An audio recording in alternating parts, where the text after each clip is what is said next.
कोल्हापूर शहराला पिण्याच्या पाण्याचा पुरवठा करणाऱ्या काळम्मावाडी धरणातील पाण्यानं प्रचंड तळ गाठलाय। परिणामी थेट पाईपलाईन योजनेला फटका बसला असून गेल्या 3 दिवसांपासून कोल्हापूरचा पाणी पुरवठा विस्कळीत झालाय।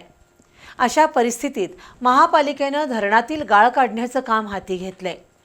दरम्यान जॅकवेल उभारणीनंतर इंटेक विहिरीच्या परिसरात आणि जॅकवेलकडे जाणाऱ्या मार्गाच्या दोन्ही बाजूंना संरक्षण भिंती उभारल्या असत्या तर गाळ साचण्याची समस्या टाळता आली असती।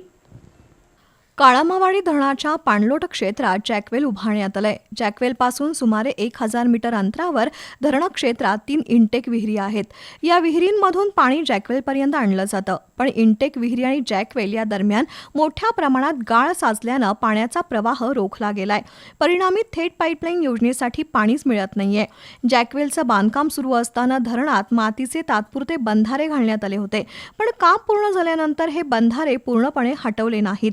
कालांतरानं या मातीचा गाळात रूपांतर झालं असून हाच गाळ इंटेक विहिरी आणि जॅकवेलकडे जाणाऱ्या मार्गात साचत गेला। परिणामी कोल्हापूरच्या पाणीपुरवठ्यावर परिणाम झाला असून पाण्याचा प्रवाह मंदावला आहे। सध्या 3 मोठ्या यंत्रांच्या साहाय्यानं इंटेक विहिरींपासून जॅकवेलपर्यंतच्या मार्गातील गाळ हटवण्याचं काम सुरू आहे। आज रात्रीपर्यंत हे काम पूर्ण होण्याची शक्यता असून त्यानंतर कोल्हापूर शहराला पाणीपुरवठा करणारी थेट पाईपलाईन योजना सुरू करण्यात येईल, अशी माहिती जीकेसी कंपनीचे प्रोजेक्ट मॅनेजर राजेंद्र माळी यांनी दिली। वास्तविक जॅकवेल उभारणीनंतर इंटेक विहिरींच्या परिसरात आणि जॅकवेलकडे जाणाऱ्या मार्गाच्या दोन्ही बाजूंना संरक्षण भिंती उभारल्या असत्या तर गाळ साचण्याची समस्या टाळता आली असती। पण यावर्षी पावसाळा सुरू होण्यापूर्वी गाळ काढण्याचं काम सुरू केल्यानं मोठा दिलासा मिळालाय, कारण जोरदार पाऊस सुरू झाल्यानंतर धरण क्षेत्रातील गाळ काढणं अशक्य आहे।